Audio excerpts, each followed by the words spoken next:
Hello everyone, welcome to Vector X. This is part 3 of the chapter 1 sets. Today we are going to discuss the subset of set of real numbers. Okay, so first we are taking one set n. What is n? N is a set of all the natural numbers. जितने भी natural numbers हैं उन सब का set.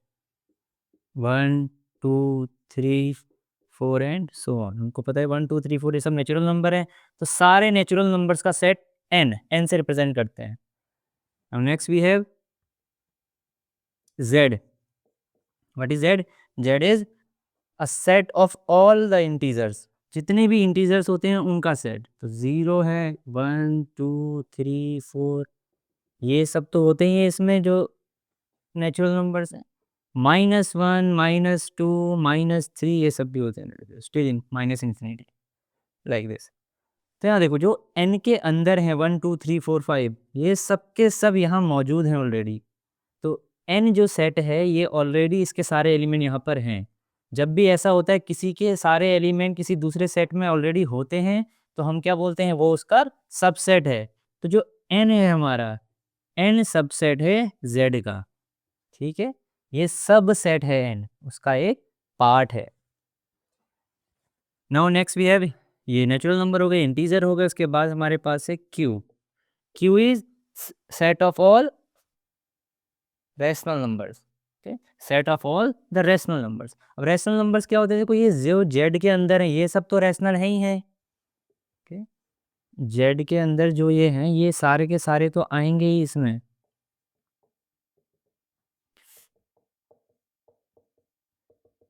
ये सब तो इसमें आएंगे ही. इसके अलावा जो बाकी 0 और 1 के बीच में जो फ्रैक्शनल नंबर्स हैं, ये ऐसे नंबर जिन्हें हम p अपॉन q के फॉर्म में लिख सकते हैं, जहाँ पे p एंड q इंटीजर्स हैं.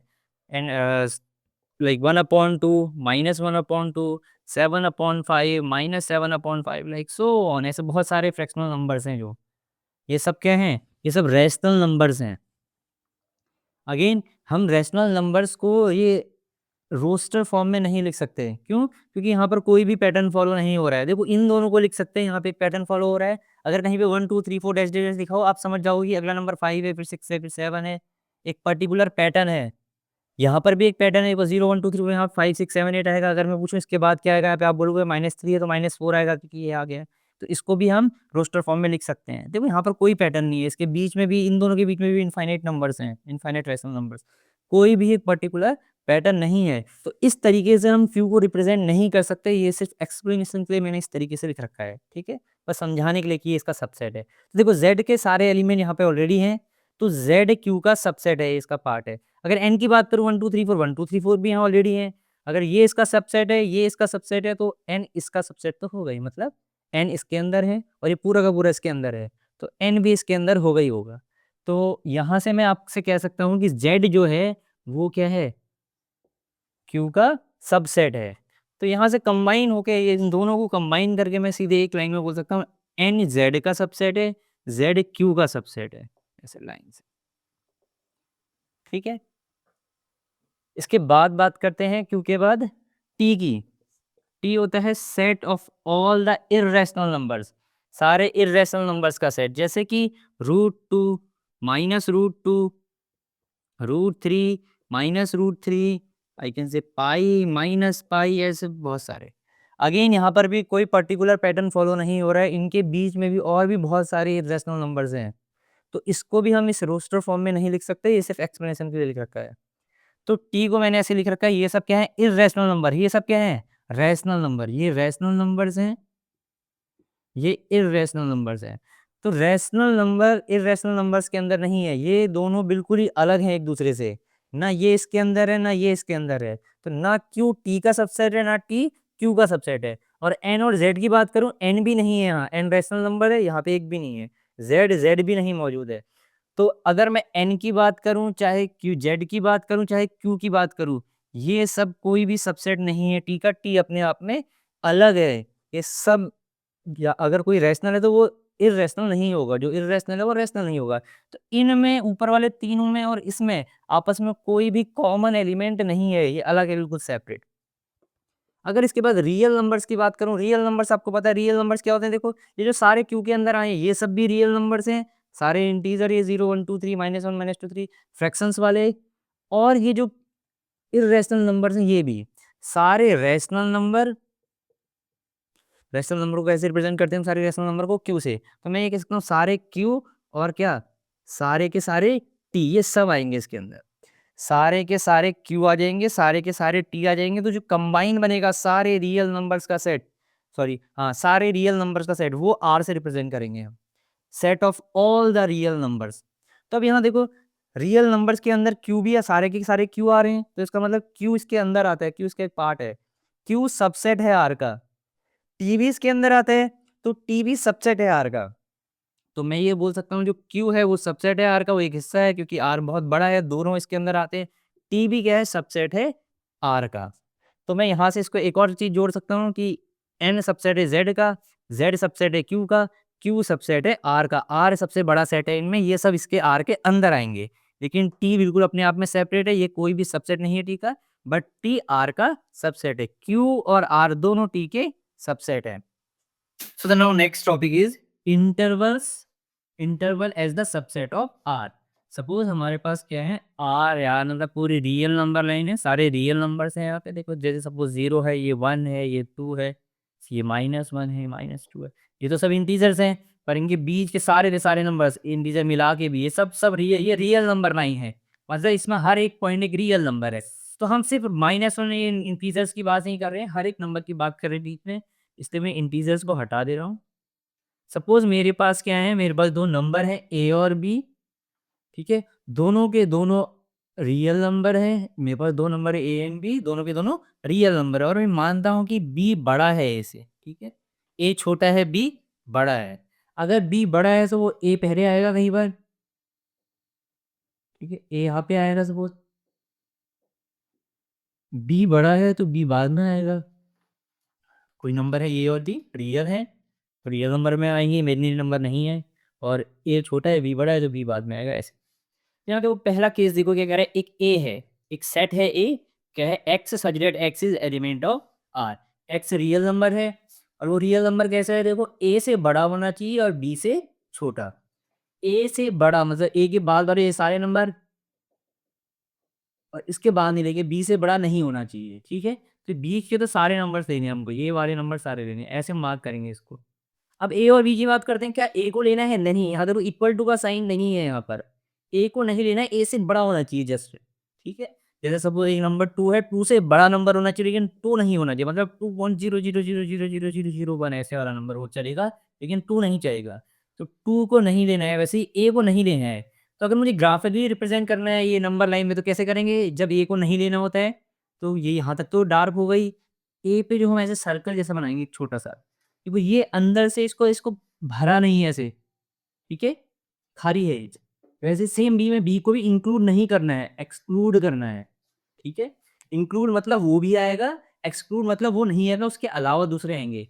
तो ए को इंक्लूड नहीं किया है, एक्सक्लूड किया है, देखो यहाँ खाली है, और उसके बाद के सारे लिए हैं डार्क कर रखा है, और डी को भी खाली छोड़ रखा है देखो, तो बी को भी एक्सक्लूड किया है, इंक्लूड नहीं किया है। तो ये मैंने ग्राफिकली रिप्रेजेंट कर दिया इसको ऐसे, एक सेट है ए और बी के बीच के सारे नंबर, ए नहीं दिया है बी नहीं दिया है। अगर यही सबको इतना सब नहीं लिखना है, मुझे ग्राफिकली नहीं लिखना है, तो मैथमेटिकली इसको हम शॉर्ट फॉर्म में ऐसे लिखेंगे, हम ए लिखेंगे कॉमा बी लिखेंगे, और हम ये वाले स्मॉल ब्रैकेट यूज करेंगे ऐसे। स्मॉल ब्रैकेट का मतलब है एक्सक्लूड किया है, इंक्लूड नहीं किया है, तो इसका क्या मतलब वो, इसको कैसे पढ़ूंगा मैं, ए से लेके बी तक के सारे रियल नंबर्स लेने हैं, ए को एक्सक्लूड किया है, बी को भी एक्सक्लूड किया है, उनको इंक्लूड नहीं किया है, नहीं दिया है। तो ये शॉर्ट फॉर्म है, ये पूरा सेट लिखने की है। जब भी आपको ये दिख जाए ऐसा कहीं पर, सपोज ये लिखा है कहीं पे, इसका क्या मतलब है, ये इसका मतलब है ये एक सेट है, ये क्या है, एक सेट है 2 से लेके 7 तक के सारे रियल नंबर्स का सेट, जिसमें 2 नहीं लेना है, 7 नहीं लेना है, उसके बीच के सारे नंबर्स लेने हैं, उन सब का एक सेट है जो ऐसे। क्योंकि हमें पता है हम इसको उसमें रिप्रेजेंट नहीं कर सकते, रोस्टर फॉर्म में रिप्रेजेंट नहीं कर सकते, या तो हमको सेट बिल्डर फॉर्म में लिखना पड़ेगा ऐसे। तो इतना ना लिखने के लिए हमने इसका शॉर्ट मेथड बनाया है ये। तो अब देखते हैं नेक्स्ट वाला, देखो बी, इसको कैसे रिप्रेजेंट करेंगे, तो हमारा ए ये हो गया, ये एक नया तरीका है सेट को रिप्रेजेंट करने का। बी को देखो कैसे रिप्रेजेंट करेंगे, बी क्या है हमारा, सेम वही है, एक्स है सच दैट एक्स रियल नंबर है, फिर से देखो ए और बी है, ए से बड़ा होना चाहिए, बी से छोटा होना चाहिए, लेकिन इस बार देखो ए को भी इंक्लूड किया है, ए के बराबर भी चलेगा, बी के बराबर भी चलेगा। तो ए और बी के बराबर चलेगा तो क्या करेंगे, देखो ग्राफिकली रिप्रेजेंट करना है तो क्या करेंगे, जैसे सपोज यहाँ पर ए है और यहाँ पर बी है। देखो पिछली बार एक्सक्लूड किया था तो मैंने बोला था इस सर्कल गोला सा छोटा सा गोला बनाएंगे, इसको खाली छोड़ना है, भरना नहीं है। तो इस बार इंक्लूड करना है, उसको भी लेना है, तो इसको ऐसे फिल कर देंगे। इसको इंक्लूड करना है, बी को भी फिल कर देंगे, और बी के तो सारे नंबर लेने ही देंगे, इनको भी इंक्लूड करना है, यहाँ पे भी डार्क कर देंगे। इस टाइप से हम इसको रिप्रेजेंट करेंगे ग्राफिकली। अब यहाँ देखो मैथमेटिक्स की शॉर्ट फॉर्म में कैसे लिखेंगे, सेम वही ए आएगा बी आएगा, इसका मतलब ए से लेके बी तक के सारे दिए नंबर, मैंने ए को इंक्लूड करना है स्क्वायर ब्रैकेट यूज करके कि ए की वैल्यू भी देनी है, बी को भी देना है। फिर यहाँ देखो इनमें क्या आंसर है, दोनों ए से बी तक के सारे नंबर वहां पे भी थे, यहाँ पर भी थे। ए को एक्सक्लूड किया था, नहीं दिया था, यहाँ इस स्क्वायर ब्रैकेट में मतलब इंक्लूड किया है, ए को लेना है, बी को भी देना है, दोनों साइड स्क्वायर ब्रैकेट है। अब देखो अब आप समझ गए होगे, सेम ऐसे यहाँ पे करना है। सी देखो क्या है, एक्स रियल नंबर है, ठीक है, ए से बड़ा होना चाहिए, सॉरी ए से बड़ा होना चाहिए, एक्स बी से छोटा होना चाहिए, बी को लेना है बट ए को नहीं लेना है। देखो तो आपको पता है क्या करना है, हमको ए लिखेंगे बी लिखेंगे, इसको नहीं देना है तो स्मॉल ब्रैकेट, इसको लेना है तो स्क्वायर ब्रैकेट। तो ये सी का शॉर्ट फॉर्म हो गया ऐसे लिखने का। तो रियल नंबर को अब से हम, रियल नंबर के इंटरवल्स को अब से हम इसी फॉर्म में लिखेंगे शॉर्ट में। तो देखो डी है यहाँ पर, तो डी को कैसे रिप्रेजेंट करेंगे, अगर इतना सारा नहीं लिखना है, सेम देखो रियल नंबर है, ए से बड़ा होना चाहिए और बी से छोटा होना चाहिए, तो ए और बी के बीच में ए को इंक्लूड करना है, ए को भी देना है, ए के बराबर भी देना है, एक चलेगा तो स्क्वायर ब्रैकेट जो भी इंक्लूड करना है। बी को एक्सक्लूड करना है, बी बी नहीं होना चाहिए, बी से छोटा होना चाहिए। तो ये ऐसे कि ए से जस्ट बी तक तो सारे नंबर, बस बी को नहीं दे रहा है। ग्राफिकली रिप्रेजेंट करना है तो फिर से वही चीज, देखो ये ऐसे बनाओ, एक ए है ये बी है, सिर्फ नेक्स्ट वाले भी बना लेते हैं जल्दी से, ये ए है ये बी है, यहाँ देख ए को नहीं लेना था तो इसको हम ऐसे बनाएंगे, छोटा सा एक गोला बनाएंगे जो खाली है, भरा नहीं है, ठीक है। बीच के तो सारे नंबर लेने ही होते हैं हमको इंटरवल के, तो ए से लेके बी तक के सारे नंबर ले लेंगे। बी की बात करते हैं, बी को लेना है, तो इस बार इस गोले को ऐसे खाली नहीं छोड़ेंगे, इसको आप ऐसे फिल कर दोगे, इसका मतलब बी को इंक्लूड ही है। सेम यहाँ पे देखो ए से बड़ा होना चाहिए, ए को इंक्लूड ही है, तो आप एक छोटा सा गोला बना के इसको भर देना, ऐसे डार्क कर देना। बी को एक्सक्लूड किया नहीं दिया है तो इसको खाली छोड़ेंगे, बीच के तो सारे लेने ही हैं हमको, तो ये ऐसे कर देंगे। तो इस तरीके से हमको नंबर लाइन में रिप्रेजेंट कर सकते हैं ग्राफिकली। शॉर्ट में अब हम ऐसे लिख सकते हैं इस इंटरवल को, ठीक है। फिर यहाँ देखो, और दूसरी चीज देखो, यहाँ हर एक केस में अगर मैं बोलूँ कि लेंथ ऑफ द इंटरवल कितनी है, जो ये इंटरवल है यहाँ से यहाँ तक, इसकी लेंथ कितनी है, तो मैं बोलूँ अगर मैं बिल्कुल एक डॉट एक सिंगल पॉइंट हटाऊं उससे लेंथ में कोई फर्क नहीं पड़ेगा। अगर मैं बोलूँ यहाँ से यहाँ तक कितनी लंबाई है, सपोज ये नंबर एक 2 था, एक नंबर 5 था, इसके बीच में कितना क्या ये लंबाई कितनी है, लेंथ 3 है, ये 3 यूनिट, जिस चीज की भी लेंथ 3 यूनिट, तो ये कितना है, B minus a unit, B minus a unit. ये बड़ा नंबर है उससे छोटा माइनस कर दो। यहाँ से यहाँ तक की लेंथ कोई पूछे तो ये भी बी माइनस ए है, यहाँ से यहाँ तक की लेंथ पूछे ये भी बी माइनस ए है, यहाँ से यहाँ तक की लेंथ पूछे ये भी बी माइनस ए है। तो हर एक इंटरवल में एक सिंगल नंबर हटा रखा है तो उससे लेंथ में कोई फर्क नहीं आएगा। चारों के चारों केसेस की बात करें अगर, क्या थे चारों केसेस, ए कोमा बी एक ये वाला, ए कोमा बी ये, और ये ले लो, और चौथा वाला क्या है, सॉरी ये तो 1 हो गया, ऐसा वाला ब्रैकेट ले लो, और यहाँ पर ये। तो इन चारों के चारों सेट्स की या इंटरवल्स की लेंथ कितनी है, लेंथ ऑफ द इंटरवल वो है हमारी d माइनस ए, बड़ी वैल्यू माइनस छोटी value. Now the next topic is power set. Power set, now look here, for example I have a set a 1 2 3, एक सेट है 1 2 3, तो इसके कितने पॉसिबल सबसेट होंगे, all the subset of A, all the possible subset of A. Subset हमने पहले भी discuss किया है, हमको पता है यहाँ पे 3 एलिमेंट है तो 8 सबसेट बनेंगे। क्या क्या सबसेट है यहाँ, 5 है, फिर सिंगल सिंगल ले लो, 1 है, 2 है, 3 है, फिर क्या है 1 2 2 3 3 1, लास्ट है 1 2 3। तो ऑल द सबसेट ऑफ ए, ये जितने पॉसिबल सबसेट है सारे लिख दिए, 8 ही सबसेट बन सकते हैं इसके, 8 के 8 यहाँ पे लिख रखे हैं, these are all the subset of A. तो अब मैं क्या कर रहा हूँ, ये जो सारे सबसेट है ए के, इनका भी एक सेट बना रहा हूँ या इनका भी एक कलेक्शन बना रहा हूँ, मैं इनको इकट्ठा कर रहा हूँ। मैं क्या कर रहा हूँ, एक ये जो सबसेट हैं, उनका कलेक्शन क्रिएट कर रहा हूँ। तो जिनका भी कलेक्शन क्रिएट करते हैं, उनको क्या करते हैं हम? वो एलिमेंट है हमारे, उनको ब्रैकेट के अंदर लिखते हैं। जैसे फॉर एग्ज़ाम्पल मैंने क्या किया, मेरे पास ए, बी और सी 3 लेटर है, मैं कह रहा हूँ मैंने इनको कलेक्ट करके एक सेट बनाया। किसी का भी सेट कैसे बनाते हैं? उनको रखते हैं कॉमा करके, ब्रेसेस के अंदर बंद कर देते हैं। डेफिनिशन में यही पढ़ा था हमने, सेट्स की रिप्रेजेंटेशन ऑफ सेट। जो भी जिस चीज़ का कलेक्शन बना रहे हैं, उनको रखो और बॉक्स में ब्रेसेस में बंद कर दो। अब हम किसका कलेक्शन बना रहे हैं? किसका सेट बना रहे हैं? Set of all the subset of A. जो सबसेट ऑफ ए है ये, इनका सेट बना रहे हैं। तो क्या करेंगे? इन सबको कलेक्शन को कॉमा करके लिख ही दिया है। इन सबको ब्रेसेस के अंदर बंद कर दो। ठीक है? तो जो ये बन गया, ये है पावर सेट ऑफ ए। ये है हमारा पावर सेट ऑफ ए। जो ये रेड वाला सेट बनाया है, ये अंदर वाले इंडिविजुअल सेट नहीं। यहाँ पे देखो छोटे-छोटे-छोटे 8 सेट हैं। इन सेटों का भी, इन सारे सबसेटों का जो सेट बना है बड़ा सा रेड वाला, ये हमारा पावर सेट है। और ये किसका पावर सेट है? ए का। ये हमारा पावर सेट ऑफ ए। तो पावर सेट ऑफ ए क्या होता है? यहाँ देखो पावर सेट ऑफ ए क्या है? सेट ऑफ, किसका सेट है? Set of all the subset of A. A के जितने भी सबसेट हैं, उनका सेट जो बनेगा, उनका भी सेट बना रहे हैं, वो पावर सेट ऑफ ए है। और पावर सेट ऑफ ए को हम रिप्रेजेंट करते हैं पी ए से। तो पी ए इक्वल टू हमारा ये जो सेट है, ये हो गया। पी ए इक्वल टू इतना आ गया। अगर ए हमारा 1 2 3 है, तो पी ए हमारा होगा, ब्रेसेस के अंदर उसके सारे सबसेट आ जाएंगे 8 के 8। ठीक है? पी ए से रिप्रेजेंट करते हैं। अब यहाँ देखो, क्योंकि हमको पता है अगर ए में 3 एलिमेंट है, ए में कितने एलिमेंट है? 3 एलिमेंट। ए में कितने हैं? 3 एलिमेंट। तो पी ए या पावर सेट ऑफ ए में कितने एलिमेंट होंगे? ये इसके एलिमेंट है अंदर, ये जो इसके सबसेट है एलिमेंट है, 8 है। मतलब 2 की पावर 3 जो हमने क्योंकि 8 सबसेट बनेंगे तो इसके 8 ही एलिमेंट होंगे। देखो ये पूरा-पूरा इसके एलिमेंट है। ये इसका एक एलिमेंट है, सेकंड एलिमेंट है, थर्ड है, फोर्थ है, फिफ्थ, ये पूरा एक एलिमेंट है, अलग-अलग नहीं है, ये पूरा एक एलिमेंट है। फिर ये सिक्स्थ है, सेवंथ है, एट्थ एलिमेंट, 8 एलिमेंट है इसमें। तो हर एक एलिमेंट देखो, क्योंकि ये क्या है, ये सब सबसेट है। सबसेट एक सेट होते हैं, अंदर वाले क्या है, एक एक टाइप के छोटे-छोटे सेट ही तो है ये।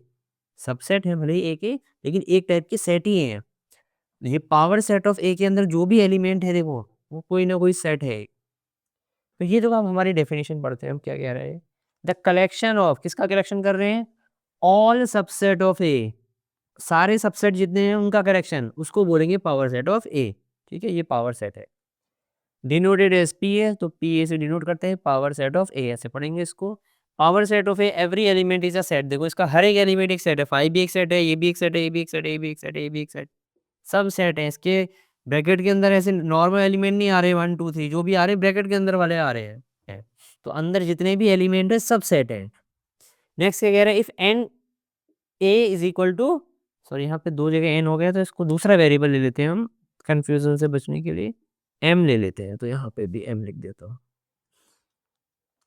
सो look, what is written here? If n A is equal to m, इसका मतलब क्या होता है? एन ए ऐसे ब्रैकेट में, ये सेट है, ये है नंबर ऑफ एलिमेंट। इसको ऐसे पढ़ते हैं, if number of element of A is equal to M.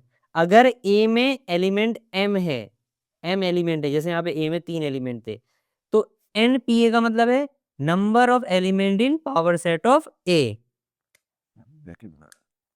Number of element in power set of A. जो पावर सेट ऑफ ए बना है उसमें कितने एलिमेंट है? वो होंगे 2 raise to the power n. जैसे यहाँ पर अगर 3 एलिमेंट है, तो यहाँ पर 2 raise to the power 3 element है। तो ऐसे लिखते हैं देखो इसको, number of element of A. जैसे इस एग्जांपल में एन ए इक्वल टू कितना होगा? 3। ए तो हमारा ये है, ए तो सेट है, पर एन ए मतलब number of element in A 3। तो number of element in power set of A कितना हो जाएगा?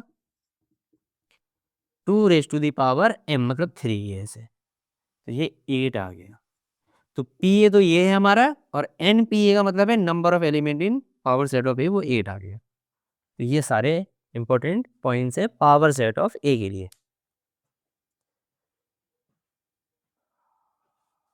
Now the next topic is universal set. Okay, for example I have a class suppose मेरे पास कोई एक क्लास है, फॉर एग्जांपल क्लास 11th है मेरे पास, ठीक है। I am class teacher of class 11th, और मुझे बच्चे सिलेक्ट करने हैं अपनी क्लास से, ठीक है। मुझे क्लास 11 से बच्चे सिलेक्ट करने हैं कुछ अलग अलग इवेंट्स के लिए। फॉर एग्जांपल मुझे डांस के लिए कुछ बच्चे सिलेक्ट करने हैं, ठीक है। कुछ बच्चे मुझे स्पीच के लिए सिलेक्ट करने हैं इसमें से। सपोज मुझे 5 बच्चे सिलेक्ट करने हैं, 5 स्टूडेंट सिलेक्ट करने हैं डांस के लिए, 5 स्टूडेंट बच्चे सिलेक्ट करने हैं स्पीच के लिए, ठीक है। 5 स्टूडेंट सपोज मुझे जी के क्विज के लिए किसी उसके लिए स्टूडेंट्स के नेम लिखने हैं जो टॉप 5 हैं, जो बेस्ट हैं इसमें। तो 5 बच्चों का एक ग्रुप बन जाएगा यहाँ पर। तो जो भी है मैं इसको सेट के फॉर्म में लिख देता हूँ, एक कलेक्शन है ये भी, ठीक है। मैंने ऐसे कुछ सेट बनाए हैं। तो इसमें क्या होगा, जो भी सेट बने ये हमेशा क्या आएगा इसमें, जो भी नाम आएंगे वो हमेशा बच्चे, क्योंकि मैं क्लास 11th के बच्चे सिलेक्ट कर रहा हूँ, तो क्लास 11th के जो स्टूडेंट है उन्हीं में से किसी के नाम आएंगे, उन्हीं में से क्या आएंगे, किसी के नाम आएंगे। सपोज मैं एक सेट बनाता हूँ, मैं क्या कर रहा हूँ, एक सेट बना रहा हूँ, set of all the student of class 11, set of all जितने भी स्टूडेंट है क्लास 11 मेरे पास उनका सेट बना रहा हूँ, set of all the student of class 11th। तो मैंने क्या किया कि 11th क्लास में जितने भी बच्चे हैं सबके नाम लिख दिए ऐसे सेट के फॉर्म में, सबके सबके नाम आ गए यहाँ पर, ठीक है। सबके नेम आ गए यहाँ पे। तो अब मेरे जो भी सेट बनेंगे, सपोज ये मेरा सेट ए है, ठीक है। ये पहला वाला सपोज डांस का, चलो उसको डी ले लेता हूँ, ये सेट डी है। ये मेरा सेट स्पीच का है तो सेट एस है। ये जी के क्विज का है, सेट जी है। तो भले डी हो, सेट एस हो, जी हो, वो तीनों के तीनों हमेशा इसके सबसेट होंगे। सबसेट का मतलब क्या होता है कि इसके सारे एलिमेंट इसके अंदर होने चाहिए। और यहाँ पे जिन भी 5 बच्चों के नेम होंगे वो इसमें तो होंगे ही ना, क्लास के सारे बच्चों के नेम में। तो ये set of all the student of the class, ये मेरा यूनिवर्सल सेट है। ये क्या है, पूरा यूनिवर्स है इन सेटों के लिए। तो मैं इस टाइप की कितने भी सेट बनाते जाऊं, ये हमेशा यूनिवर्सल सेट रहेगा, क्योंकि इसमें जो भी आएंगे, जो भी एलिमेंट आएंगे किसी भी पर्टिकुलर सेट में, वो सारे के सारे ऑलवेज यहाँ पे प्रेजेंट होंगे, वो इसके अंदर है ही है। तो ये मेरा बड़ा यूनिवर्सल सेट है। जितने भी सेट में बना रहा हूँ या जितने भी सेट इस बार हम डिस्कस कर रहे हैं, जो भी कंसीडर कर रहे हैं, all the sets under consideration are subset of the universal set। तो ऐसे सेट को हम यूनिवर्सल सेट बोलते हैं, ठीक है। एक बार डेफिनेशन देखते हैं। Universal set is a set that contains all the elements under consideration for a particular discussion और अ प्रॉब्लम।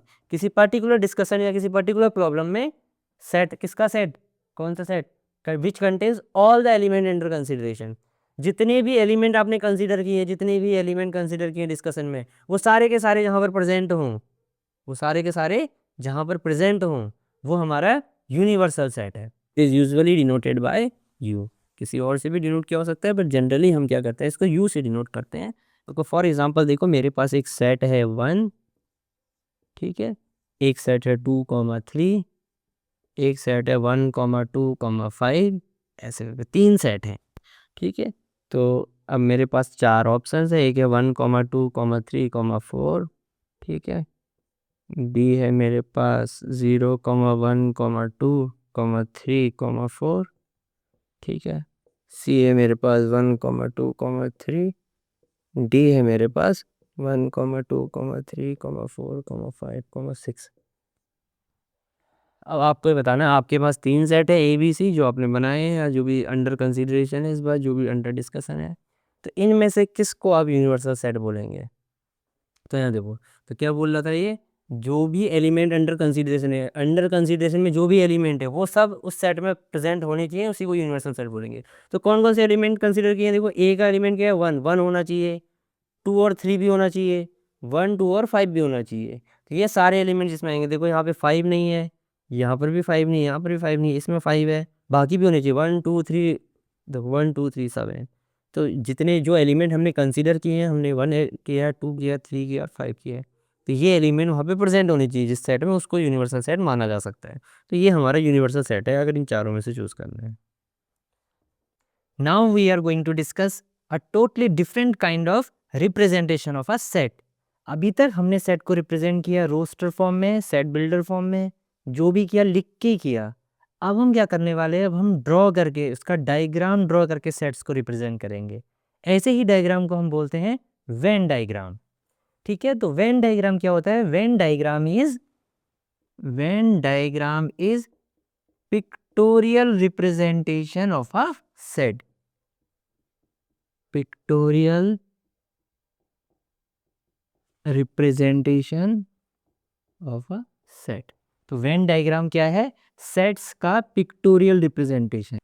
और इसे हम यूज करते हैं सेट्स के दो अलग अलग सेट्स के या तीन अलग अलग सेट्स के बीच में के रिलेशनशिप को रिप्रेजेंट करने के लिए। It is very useful for the representing the relationship between the sets. देखते हैं कैसे। तो यहाँ देखो, सबसे पहले देखो हमने यूनिवर्सल सेट ऑलरेडी पढ़ रखा है। यूनिवर्सल सेट क्या होता है? एक यूनिवर्सल सेट एक बड़ा सेट है। जितने भी आपने सेट कंसीडर किए हैं, जिन भी सेट्स को आप स्टडी कर रहे हो, वो सब यूनिवर्सल सेट के सबसेट होंगे। ठीक है, तो U को हम रिप्रेजेंट करते हैं एक रेक्टेंगल से। जनरली हम क्या करते हैं, एक रेक्टेंगल से रिप्रेजेंट करते हैं। तो जब भी मुझे U को रिप्रेजेंट करना पड़ेगा, मैं एक रेक्टेंगल ड्रॉ करूंगा। ठीक है, तो रेक्टेंगल क्या रिप्रेजेंट करेगा यहाँ पे? हमारा यूनिवर्सल सेट। अब जो बाकी सेट जैसे हम जो कंसीडर करेंगे, जो हम पढ़ेंगे, जैसे अलग अलग सेट है हमारे पास, सपोज सेट ए है, उनको हम सर्कल से रिप्रेजेंट करेंगे। एक दूसरा सेट है सेट बी, ऐसे तीसरा सेट है मेरे पास सेट सी, ऐसे अलग अलग सेट्स को हम सर्कल से रिप्रेजेंट करेंगे। अब हमने पहले भी पढ़ रखा है, क्योंकि सपोज हम तीन सेट्स की स्टडी कर रहे हैं किसी पर्टिकुलर केस में, कोई एक पर्टिकुलर केस है मेरे पास, उसमें मैं तीन सेट कंसीडर कर रहा हूँ ए बी सी। तो जो भी सेट हम कंसीडर करते हैं, यूनिवर्सल सेट उनसे बड़ा सेट होता है, यूनिवर्सल सेट के सबसेट होते हैं ये सब। ठीक है, तो इसका मतलब ये हुआ कि ए बी और सी क्या है? यू के अंदर आएंगे हमेशा। यू हमारा एक बड़ा सेट है जिसमें सारे के सारे एलिमेंट्स होते हैं। जो ए और बी और सी के अंदर आ रहे हैं, वो सारे के सारे एलिमेंट यहाँ यू में ऑलरेडी प्रेजेंट होंगे, और उससे भी एक्स्ट्रा एलिमेंट भी हो सकते हैं। तो यू हमारा बड़ा सेट है, ए बी सी हमेशा यू के अंदर आएंगे। तो अब वो कहाँ पर आएंगे, वो केस पे डिपेंड करेगा, अलग अलग केस पे डिपेंड करेगा। बट आएंगे क्या? ए बी और सी इसके अंदर ही आएंगे, कहीं यूनिवर्सल सेट के अंदर आएंगे। ठीक है, चलो अब देखते हैं कि एक एग्जांपल में हम कैसे आएंगे वो। देखो, यूनिवर्सल सेट सपोज मेरा क्या है इस एग्जांपल में, 1 2 3 4 5 6 7 8 9 10, एक से लेके 10 तक की काउंटिंग यूनिवर्सल सेट है सपोज। और ए मेरा क्या है? 2 4 6 8 10। तो एक से लेके 10 तक की काउंटिंग में जो जो इवन नंबर्स हैं वो मेरा ए है। ठीक है, अगर मुझे इसे रिप्रेजेंट करना है वेन डायग्राम की हेल्प से, तो क्या करेंगे? देखो, सबसे पहले मैं यूनिवर्सल सेट को ड्रॉ करता हूँ एक रेक्टेंगल से। मैंने एक रेक्टेंगल बना लिया। ठीक है, ये रेक्टेंगल ड्रॉ कर दिया, और ये किसको रिप्रेजेंट कर रहा है? यू को। अब देखो यहाँ पे क्या है? ए क्या है मेरे? इवन वाले। देखो, यू इतना बड़ा है, इस यहाँ 10 नंबर है, और ए में कितने हैं? सिर्फ 5 नंबर। इसमें से आया है, मतलब यू बड़ा है, ए छोटा है। यू के अंदर आएगा ये। देखो, इसके सारे एलिमेंट इसके अंदर आ रहे हैं ना, तो सारे एलिमेंट यू के अंदर आने ही चाहिए। यू होता ही ऐसे डिफाइंड है। तो ए मैंने इसके अंदर ड्रॉ कर दिया ऐसे। ठीक है, ये मेरा क्या है? ये जो सर्कल है ये ए है। तो जो ए सर्कल का एरिया है, इसके अंदर ये सारे नंबर्स आएंगे। ये एरिया रिप्रेजेंट कर रहा है पूरा इस सेट को। और जो बाहर का एरिया है, और ये ए मिला के, इस पूरे को मिला के, ये यू को रिप्रेजेंट कर रहा है। ठीक है, तो अब देखो हमारे ए में कौन कौन से नंबर्स हैं? 2 4 6 8 10, मतलब ये इसके अंदर आएंगे। 2 4 6 8 10, ये ए के अंदर है ये नंबर हमारे। ठीक है, ए के अंदर क्या है? 2 4 6 8 10। आप कहीं पर भी लिख सकते हो ये नंबर। ये पूरा एरिया 2 4 6 8 10 नंबर को रिप्रेजेंट कर रहा है।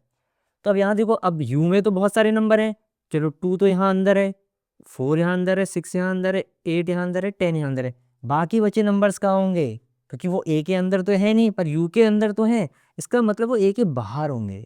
यू तो इतना बड़ा है, तो इवन वाले इधर है, तो बाकी जो बचे वो बाहर वाला एरिया रिप्रेजेंट करेगा उन्हें। ठीक है, तो जो ये बाहर वाला मेरा एरिया है, ये रिप्रेजेंट और नंबर्स को रिप्रेजेंट कर रहा है। जैसे क्या क्या है? देखो, 1 कहीं पर भी आप लिख सकते हो, पूरा एरिया रिप्रेजेंट कर रहा है। तो ऐसा नहीं कि 1 सिर्फ इस लोकेशन पे है, आप कहीं पर भी यहाँ पे भी लिख सकते हो चाहो तो 1। तो एक 1 हो गया, और क्या नंबर बचे हमारे? 3 हो गया, 5 हो गया, 7 हो गया, और 9 हो गया। तो ये जो बाहर का हिस्सा है ये हमारे ऑड नंबर को रिप्रेजेंट कर रहा है 1 3 5 7 एंड 9, और जो मेरा अंदर वाला हिस्सा है ये मेरे इवन नंबर्स हैं 2 4 6 8 10 वाले। और जो ये पूरा यू है ये क्या है, देखो 1 से लेके 10 तक की पूरी काउंटिंग आ रही है इसके अंदर, तो यू क्या है मेरा 1 से लेके 10 तक सारे के सारे नंबर्स। ठीक है, ऐसे रिप्रेजेंट करेंगे हम इसको। एग्जाम्पल क्लियर है? तो अब नेक्स्ट एग्जाम्पल पे बढ़ रहे हैं। देखो इस बार सिर्फ एक यू था और एक ही सेट था मेरा अंदर ए। वाली एग्जाम्पल में देखो दो सेट हैं ए और बी, यू हमारा सेम है। देखो ये सारे एग्जाम्पल्स के लिए यू मैंने सेम ले रखा है, जो अभी बाकी के दो एग्जाम्पल है इनके लिए भी यू यही है 1 से लेके 10 तक। तो फिर से मैं क्या करता हूँ, देखो सबसे पहले यू ड्रॉ कर लेता हूँ। यू बड़ा है, यू तो यू के ही एलिमेंट होंगे इन लोगों के अंदर, तो इनके अंदर जो भी एलिमेंट होंगे यू में से ही होंगे। यही यू की डेफिनेशन होती है कि जितने भी आपने सेट्स कंसीडर किए हैं उसके सारे के सारे एलिमेंट वहाँ होने ही चाहिए यू के अंदर। तो ये मेरा रेक्टेंगल यू से रिप्रेजेंट करते हैं हम यूनिवर्सल सेट। अब मैं सेट को ड्रॉ कर देता हूँ। देखो सेट ए क्या है, 2 4 6 8 10 वही है अभी भी ए, इवन जो नंबर्स हैं। लेकिन सेट बी इस बार क्या है, देखो सेट बी एक और सेट है 1 2 3 4, एक से लेके 4 तक के नंबर आ रहे हैं। अब इसमें जो है इंपॉर्टेंट बात ये है कि देखो यहाँ देखो 2 और 4 की बात करूँ वो ए में भी है, 2 और 4 की बात करूँ वो बी में भी है। इसका मतलब ए सेट जो है, एक जो ए क्या बनेगा, एक सर्कल बनेगा, बी भी एक सर्कल बनेगा, पर वो सर्कल इस तरीके से बनाने हैं कि उनमें कुछ कॉमन पार्ट होना चाहिए, मतलब कुछ एरिया कॉमन होना चाहिए, तभी वहां पर दो चीजें सेम आ रही हैं। सोचो अगर ऐसे नंबर होते कि ए में कुछ और है बी में कुछ और, तब तो वो अलग अलग होते, इसका एरिया अपना अलग, सपोज ये इवन नंबर का एरिया ये ऑड नंबर का एरिया, बट यहाँ पे दो नंबर सेम है। इसका मतलब ए और बी में कुछ हिस्सा, पूरा का पूरा तो सेम नहीं है, तो ए और बी में कुछ हिस्सा कॉमन है।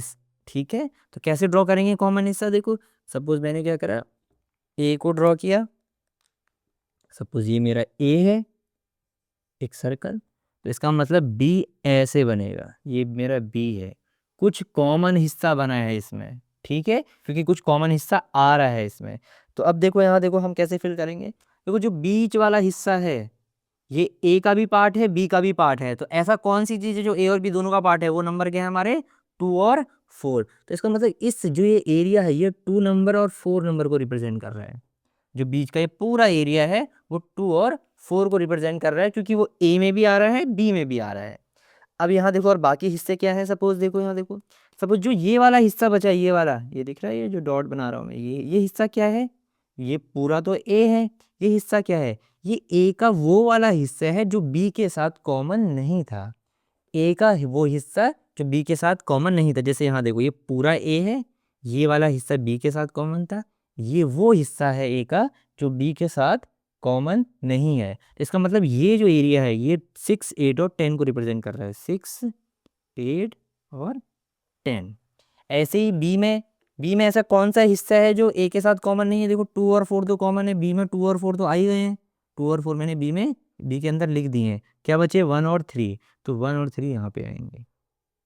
ठीक है, तो यहाँ देखो बी के अंदर ये बी दिख रहा है पूरा गोल, इसके अंदर क्या क्या नंबर आ रहे हैं 1 3 2 4, मतलब 1 2 3 4, देखो 1 2 3 4। ए के अंदर क्या आ रहे हैं, ये पूरे नंबर 2 4 6 8 10, देखो 2 4 6 8 10 सब सेम आ रहा है। और 2 और 4 जो है वो ए का भी हिस्सा है, देखो इधर वाले सर्कल में भी आ रहा है, और बी को देखूँ सिर्फ इसको ए को छोड़ दूँ तो बी के अंदर भी आ रहा है, तो ये बन गया। अब बाहर वाला यू क्या था हमारा, 1 से लेके 10 तक सारी काउंटिंग। अब देखता हूँ कि इतने के अंदर क्या क्या नंबर आ चुके हैं, बाकी जो नहीं आए हैं इसका मतलब वो बाहर वाले हिस्से में आएंगे, क्योंकि ये हिस्सा तो रह गया है ना, देखो मैं रेड डॉट से बना रहा हूँ, ये हिस्सा खाली रह गया। ये कौन सा हिस्सा है, ये यू का वो हिस्सा है जो ए और बी में दोनों में नहीं आया अभी तक। यहाँ पे वो नंबर आएंगे जो यू में तो हैं पर वो ना ए के अंदर आए अभी तक ना बी के अंदर अभी तक आए नहीं है, वो बाहर वाला हिस्सा जो बचे हुए नंबर हैं। चलो देखते हैं क्या क्या बचे हैं। 1 आ गया, 2 आ गया, 3 आ गया, 4 आ गया, 5 देखो कहीं नहीं आया, बट यू में तो 5 है तो ये भी तो कहीं आना चाहिए, तुम कहीं पर भी लिख दो, इस पूरे एरिया में कहीं पर भी लिख सकते हो आप 5। और क्या देखो 6 आ गया, 7 अभी तक नहीं आया, 7 आएगा, 8 आ गया, 9 नहीं आया कहीं, तो इसका मतलब बाहर कहीं 9 भी होगा, इस तरफ लिख दो चाहे। 10 आ गया, तो ये हमारा अब यू हो गया। देखो अगर मुझे यू को देखना है, यू के अंदर क्या क्या चीज़ आ रही है, सारे नंबर यू हैं, यू के अंदर आएंगे, देखो आ भी रहे हैं, देखो 1 2 3 4 5 इधर, 6 इधर, 7 इधर, 8 इधर, 9 इधर, 10 इधर। इस रेक्टेंगल के अंदर पूरी 1 से लेकर 10 तक की काउंटिंग है। तो ये रेक्टेंगल यू है, ये हमारा छोटा ए है, इधर वाला सर्कल बी है, और ये बीच का क्या है, ए और बी का कॉमन पार्ट। और ये जो रेड डॉटेड क्या है, ये वो हिस्सा है यू का जो ना ए में आया ना बी में आया। ठीक है, क्लियर है एग्जाम्पल। तो अब ये वाला है, देखो थर्ड एग्जांपल देखो, फिर से देखो ए और बी है, मैंने अभी पहले बताया यू हमारा अभी भी सेम है, क्या है वो 1 से लेकर 10 तक की काउंटिंग। तो क्या करो इसमें, सबसे पहले फिर से वही करो, रेक्टेंगल बना लो जो आपका यू हो जाएगा। ये मेरा यूनिवर्सल सेट यू हो गया, जो बड़ा सेट है, ए और बी इसके अंदर आएंगे। पहले ए और बी को देख लेते हैं। देखो ए और बी के, ए क्या है देखो 1 2 3, बी क्या है 4 5 6। पिछली बार कुछ कॉमन पार्ट थे, देखो इस बार कुछ भी कॉमन नहीं है, 1 वहाँ नहीं है, 2 भी नहीं है, वहाँ 3 भी नहीं है, और इसके एलिमेंट 4 5 6 यहाँ नहीं है। मतलब ए और बी में कुछ भी कॉमन नहीं है, कुछ भी कॉमन नहीं है। इसका मतलब ए अपने आप में पूरा अलग बनेगा, बी क्या बनेगा, अलग बनेगा। इनके बीच में कोई भी कॉमन हिस्सा नहीं है। देखो अगर वो ऐसे बनते हैं तो ये कॉमन हिस्सा आ जाता है बीच में, पर ऐसा कोई भी कॉमन हिस्सा नहीं है। इसका मतलब ए और बी में कॉमन एरिया नहीं है, तो वो अलग अलग दूर दूर बनेंगे। बस ऐसे अंदर नहीं आने चाहिए, बाकी तुम कहीं भी बना सकते हो। ऐसे जरूरी नहीं इतना गैप रखना, कम गैप रखो, जस्ट टच कर दो उन्हें, उससे कोई फर्क नहीं पड़ेगा। बस क्रॉस ओवरलैप नहीं करनी चाहिए एक दूसरे को, कोई कॉमन एरिया नहीं आना चाहिए। ठीक है, डिस्टेंस कितनी भी दूर आगे पीछे रख सकते हो, चाहो तो एक को इसको नहीं बना लो, चाहे इसको इसको नहीं बना लो, कहीं पर भी बना सकते हो, पर कॉमन एरिया नहीं होना चाहिए। अब क्या है देखो, ए के अंदर 1 2 3 है, तो ए के अंदर 1 2 3 लिख दो, 1 2 3।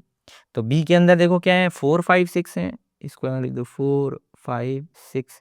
ठीक है, तो अब u बचा, u इतना बड़ा हिस्सा है।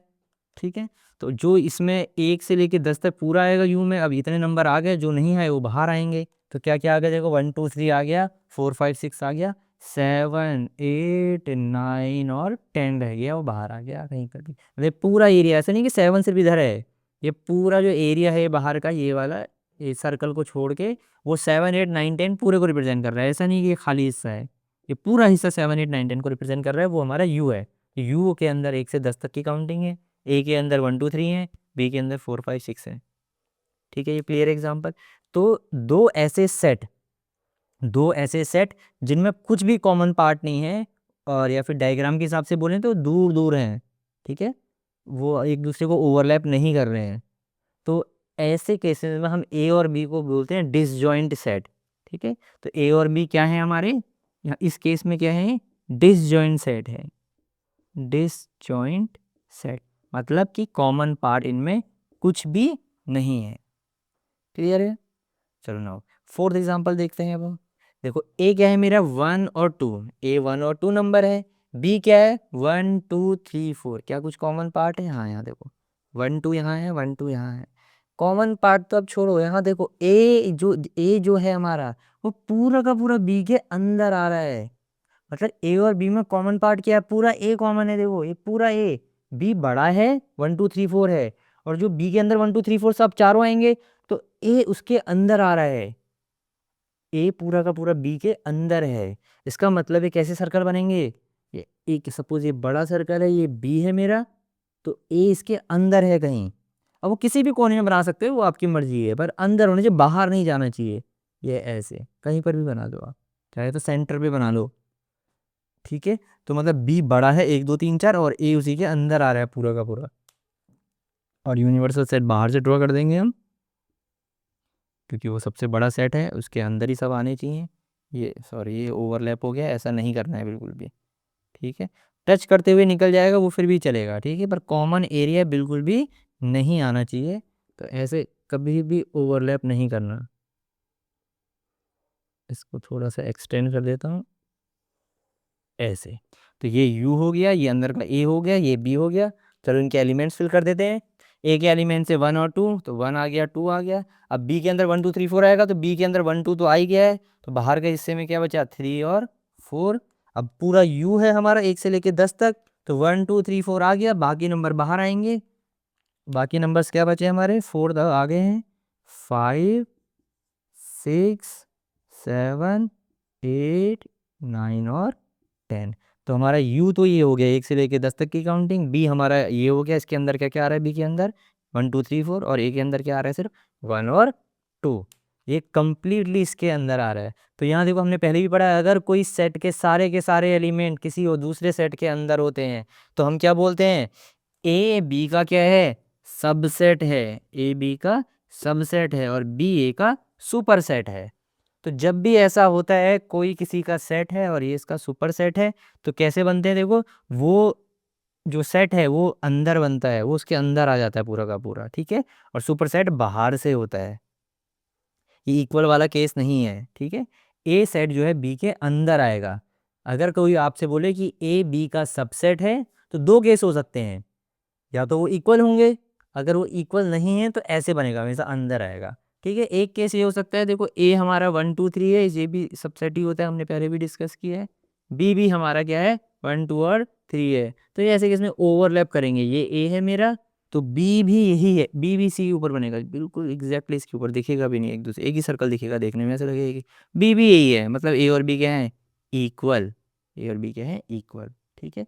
तो अगर कोई बोले ए और बी, सॉरी ए सबसेट है बी का, तो या तो ये वाला केस होगा कि दोनों एक दूसरे के सबसेट है, इक्वल है, या फिर ये वाला केस होगा, ठीक है। प्रॉपर सबसेट है तो ऐसा बनेगा, इक्वल वाला हिस्सा है तो एक दूसरे के ऊपर ओवरलैप करेंगे, ठीक है। अगर कोई प्रॉपर सबसेट हो तो वो उसके अंदर आता है। तो ये 4 केसेस हैं, आई होप आपको क्लियर हो गए होंगे। Now we are going to discuss operation on the sets. जैसे हम नंबर्स के ऑपरेशन पढ़े थे हमने बचपन में, एडिशन, सब्ट्रैक्शन, मल्टीप्लिकेशन, डिवीजन, ऐसे नंबर्स के बीच में कुछ ऑपरेशन कर रहे थे। अब हम सेट्स के बीच में कुछ ऑपरेशन करेंगे। तो जो हमारा सबसे पहला ऑपरेशन है जो हम पढ़ रहे हैं दो सेट्स के बीच में, वो है यूनियन, ठीक है। फॉर एग्जाम्पल देखो, मैं एक एग्जाम्पल ले रहा हूँ, ए सपोज मेरा है 1 2 3 4। मेरे पास एक सेट है, मैंने एक बी सेट लिया, एक और सेट है मेरे पास, वो है 3 4 5 6 सपोज ये है, ठीक है। ए सेट मेरा ये है, बी सेट ये है। तो देखो यूनियन की डेफिनेशन क्या कह रही है, a union of a set A and set B. Set A और सेट बी का यूनियन होता क्या है, इज अ सेट, वो भी एक सेट है, क्या है वो, एक सेट है। कैसा सेट है, which consist of all the elements of A, एक ऐसा सेट जिसमें ए के सारे एलिमेंट आते हैं। मतलब यूनियन क्या होगा ए और बी का, ए यूनियन बी क्या होगा, एक ऐसा सेट जिसमें ए के सारे एलिमेंट आ रहे हैं, रख दो 1 2 3 4, आगे देखो क्या लिखा है, एंड फिर और क्या आ रहा है इसमें, all elements of B, B के भी सारे एलिमेंट आने चाहिए, ठीक है। देखो थ्री ऑलरेडी आ गया है, हमने पहले भी सेट्स में पढ़ा है कि हम किसी भी एलिमेंट को दोबारा नहीं लिखते हैं, उसका कोई मतलब नहीं होता है, ठीक है। फोर भी ऑलरेडी आ गया है, 5 और 6 रह गया, तो 5 और 6, तो देखो ए के भी सारे एलिमेंट आ गए, बी के भी सारे एलिमेंट आ गए। आगे क्या कह रहा है, the common elements being taken only once, जो कॉमन एलिमेंट्स है उनको एक ही बार लेना है, ए के सारे एलिमेंट आने चाहिए, बी के सारे एलिमेंट आने चाहिए, और कॉमन एलिमेंट एक ही बार लिखना है। तो अगर ये ना भी लिखा हो कि कॉमन एलिमेंट एक ही बार लिखने है, हमने पहले भी पढ़ा है कि एलिमेंट को रिपीट करने का कोई भी सिग्निफिकेंस यहाँ पर नहीं है, हम सेट्स में एक नंबर को एक ही बार लिखते हैं। अगर आपने क्या किया, ए के सारे एलिमेंट रख दिए 1 2 3 4, और डी के भी सारे एलिमेंट रख दिए यहाँ पे 3 4 5 और 6 से, मैंने पहले भी डिस्कस किया है। तो ये 3 4 को रिपीट करने का कोई भी मतलब नहीं है। अगर कब मुझसे कोई पूछे यहाँ कितने एलिमेंट है, मैं इनको काउंट नहीं करूंगा दोबारा से, 1 2 3 4 5 और 6, 6 एलिमेंट है टोटल यहाँ पे, तो यहाँ पे भी 6 एलिमेंट है। तो वही चीज़ यहाँ पे बता रहे हैं कि कॉमन एलिमेंट को दोबारा से नहीं लिखना है, ठीक है। वो वैसे भी नहीं लिखेंगे, हम हमने पहले डिस्कस किया है कि सेक्स में रिपीट नहीं करते एलिमेंट को। तो ये हमारा क्या आ गया, ए यूनियन बी, ए और यूनियन बी किया तो ये आ गया, ए के सारे एलिमेंट रख दो, बी के सारे एलिमेंट रख दो, बस इतना करना है। और जो कॉमन है जो दोनों में है, जैसे ये हिस्सा, तो उनको एक ही बार दिखना है, ठीक है। आगे देखो क्या कह रहा है, being denoted by this symbol, ये सिंबल जो है ऐसा, ये यूनियन को रिप्रेजेंट करता है। तो मैं इसकी जगह पे ये भी लिख सकता हूँ ऐसे, ए यूनियन बी, तो ये क्या लिखा है, A union B is equal to 1 2 3 4 5 6, ये है हमारा A union B. It is clear. Now look at second definition, देखो एक और डेफिनेशन है ए यूनियन बी की, ये ए यूनियन बी कौन से फॉर्म में लिखा है, ये हमारा सेट बिल्डर फॉर्म में। देखो कैसे डिफाइन किया है कि ए यूनियन बी बराबर किसके होगा, एक्स सच डेट, ऐसा एक्स जो क्या हो, या तो ए का एलिमेंट हो और या फिर बी का एलिमेंट हो। मतलब ए यूनियन बी के अंदर क्या चीजें आएंगी, या तो वो ए का एलिमेंट होना चाहिए या फिर बी का एलिमेंट होना चाहिए, उसके अलावा कोई और है वो उसको अलाउड नहीं है इसके अंदर आना को। जैसे ये एग्जांपल देखो, ए ये है बी ये है, ठीक है, मुझे ए यूनियन बी बनाना है, तो ये क्या कह रहा है, क्या क्या आएंगे इसके अंदर, या तो ए का एलिमेंट आएगा या बी का, उसके अलावा कुछ भी नहीं आएगा। उसने फिक्स किया है ए का होना चाहिए, बी का होना चाहिए, तभी आएगा। सपोज देखो ये वन आ रहा है, वन आया, हमने कहा हाँ वन ए का एलिमेंट है, चलो आ जाएगा। टू आया, हमने कहा टू ए का एलिमेंट है, टू को भी अलाउड है, टू भी आ गया। थ्री, थ्री ए का एलिमेंट है, थ्री भी आ गया। मतलब ए का भी है, बी का भी है, किसी का भी वो आ जाएगा, और लिखा है किसी भी एक का होना चाहिए। फोर ए का एलिमेंट है, आ जाएगा, क्योंकि थ्री फोर ऑलरेडी आ गया है। फाइव, फाइव आएगा, उसको भी आने देगा ये अपने अंदर, इतने का ये अलाउड है। सिक्स, सिक्स भी है, बी का एलिमेंट है, क्योंकि उसने बोला बी का एलिमेंट भी चलेगा। सपोज सेवन को मैं पूछूं सेवन अलाउड है क्या, सेवन आएगा, वो बोलेगा सेवन अलाउड नहीं है, सेवन इसके अंदर नहीं आएगा। क्लियर डेफिनेशन है, या तो ए का होना चाहिए इसका या वो बी का होना चाहिए, वरना वो इस सेट में अलाउड नहीं है। तो ए यूनियन बी को हम ऐसे भी रोस्टर फॉर्म में डिफाइन कर सकते हैं, क्या, एक्स इज एलिमेंट ऑफ ए, या तो एक्स ए को बिलोंग करना चाहिए और एक्स बिलोंग टू बी, या बी को बिलोंग करना चाहिए, दोनों में से किसी एक को बिलोंग करना चाहिए, तभी इस सेट के अंदर आएगा, वरना नहीं आएगा वो। ठीक है, यूनियन क्लियर है कैसे करना है। देखो फॉर एग्जांपल, देखो इसी एग्जांपल में देखो ए वन टू थ्री फोर है, बी हमारा थ्री फोर फाइव सिक्स है। सपोज मुझे वेन डायग्राम की हेल्प से इस रिलेशन को रिप्रेजेंट करना है, ए यूनियन बी को। यहाँ देखो कैसे बनेगा, सबसे पहले हम क्या बनाएंगे, सबसे पहले यूनियन बनाएंगे, सॉरी यूनियन नहीं, यूनिवर्सल सेट ड्रॉ करेंगे। यूनिवर्सल सेट जो कि यहाँ पर है नहीं, आप अपने मन से एज्यूम कर सकते हो, लेकिन ऐसा एज्यूम करना पड़ेगा जिसमें ये सारे एलिमेंट ऑलरेडी होते हैं, इसके अलावा भी हैं तो वो ठीक है, अगर नहीं है तो कोई बात नहीं। तो देखो मैं वही मान लेता हूँ, इससे एग्जांपल की तरह वन से लेके 10 तक की काउंटिंग, देखो one two three four five six उसके अंदर आ भी जाएंगे, सही है। मैं तो मेरा यू क्या है, वन से लेके 10 तक। मैंने एग्जांपल में क्या मान लिया, मेरा यू क्या है, वन से लेके रेस्ट कर दे रहा हूँ, 10 तक की काउंटिंग यू है। ठीक है, यू को रिप्रेजेंट करने के लिए हम क्या ड्रॉ करेंगे, एक रेक्टेंगल ड्रॉ करेंगे। सपोज ये मेरा एक रेक्टेंगल है, ये मेरा यूनिवर्सल सेट है यू, एक से लेके 10 तक। ए को ड्रॉ करना है, वन टू थ्री फोर, तो ए को ड्रॉ कर लो कहीं पे, ये ए है मेरा, वन टू थ्री फोर, क्योंकि ए और बी में कुछ कॉमन पार्ट है थ्री फोर, तो ऐसे ओवरलैप करेंगे एक दूसरे को, ये थ्री फोर है तो बीच में थ्री आएगा, इधर फोर आएगा, एक कॉमन हिस्सा। ए का वो हिस्सा जो कॉमन नहीं है वन टू, तो वन टू यहाँ आएगा, और देखो ये बी का जो हिस्सा कॉमन नहीं है फाइव सिक्स यहाँ आएगा। अब मैं ए यूनियन बी की बात कर रहा हूँ, ए यूनियन बी कौन सा एरिया है जहाँ पे one two three four five six आते हैं। अब मुझे बता one two three four five six वाला हिस्सा कौन सा है, देखो वन टू वाला हिस्सा ये हो गया, वन टू, और क्या है इसमें थ्री फोर वाला हिस्सा ये हो गया, फाइव सिक्स वाला हिस्सा ये हो गया। तो जितना भी जो मैंने हिस्सा शेड किया है वो किसका हिस्सा है, ए यूनियन बी का, वन से लेके सिक्स तक। तो देखो क्या आ रहा है, ये पूरा ए का भी हिस्सा और बी का हिस्सा पूरा मिला के ये आ रहा है ए यूनियन बी। तो जो ये शेडेड रीजन है ये ए यूनियन बी को रिप्रेजेंट कर रहा है। ठीक है, अगर ये ए है ये बी है, ये पूरा हिस्सा अंदर का ए यूनियन बी है।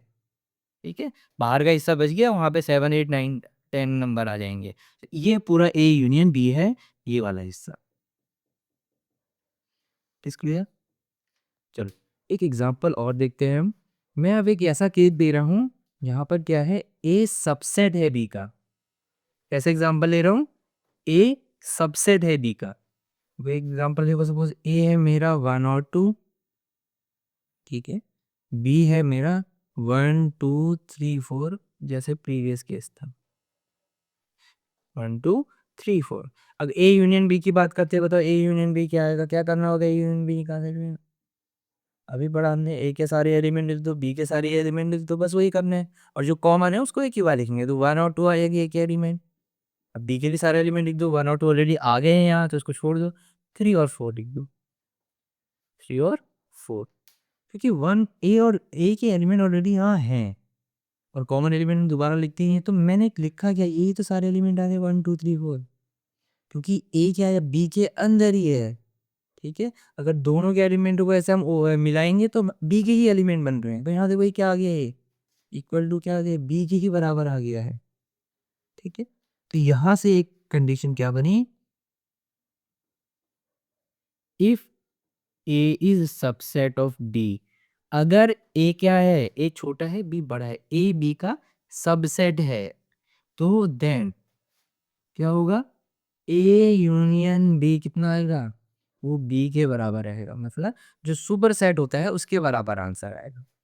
देखो अगर मुझे इसे वेन डायग्राम से रिप्रेजेंट करना है, इसको ऐसे करेंगे, ये मेरा यूनिवर्सल सेट है यू, ठीक है, ये सपोज एक सेट है बी, इस केस में बी बड़ा सेट है, सुपर सेट है, तो बी बाहर होगा, ए इसके अंदर होगा कहीं, ए को इसके अंदर बना लो कहीं पे, ऐसे ये ए है, ये ए है, ए में क्या है, सपोज देखो यहाँ 1 2, तो 1 2 यहाँ लिख देता हूँ, और बी में 1 2 ऑलरेडी है, बी के अंदर 1 2 3 4 होंगे, 1 2 आ गया तो बाहर वाला 3 4 होगा।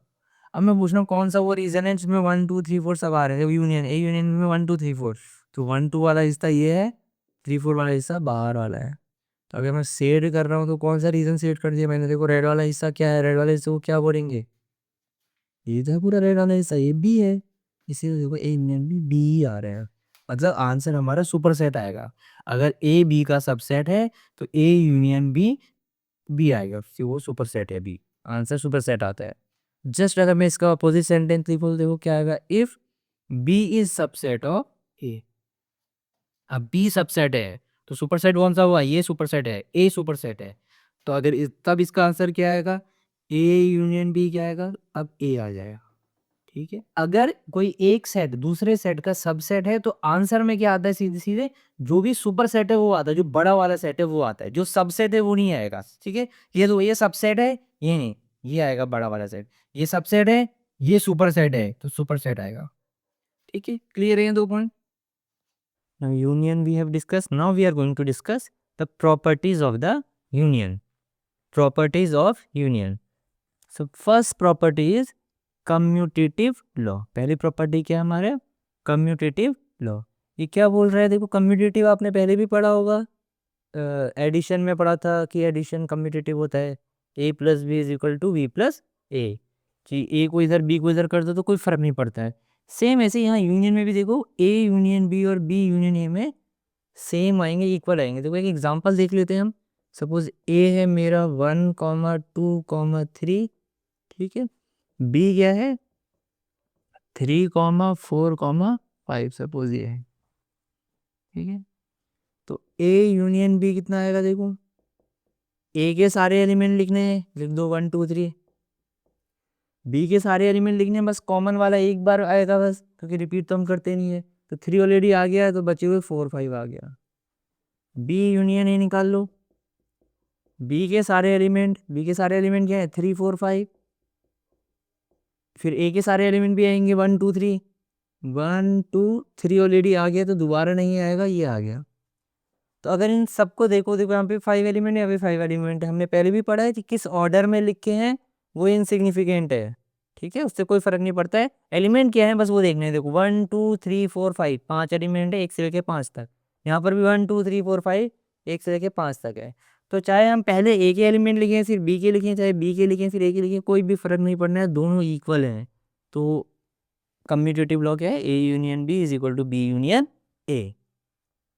चलो अगला देखते हैं हम एसोसिएटिव लॉ। ये भी आपने एडिशन वाले में देखा होगा, पहले मैं ए और बी को सॉल्व कर रहा हूँ, उनका यूनियन निकाल रहा हूँ, जो आंसर आएगा, जो सेट बनेगा इनका आंसर, उसका यूनियन कर रहा हूँ फिर सी के साथ, तीसरे के साथ, ठीक है। यहाँ पे क्या कर रहे हैं, बी और सी का यूनियन पहले कर रहे हैं, बी और सी का आंसर पहले लिख ले रहे हैं, उसके बाद उसको ए के साथ यूनियन कर रहे हैं, ये भी सेम आएगा, ठीक है। चलो एक एग्जाम्पल देखते हैं इसी वाले में, सपोज देखो ए यूनियन बी तो हमारा निकल ही गया है, ठीक है, ए यूनियन बी हमारा निकल गया है, तो इसमें हम एक कुछ सी मान लेते हैं, ए और बी ये है, सपोज एक सी मान लो यहाँ पे हमारा,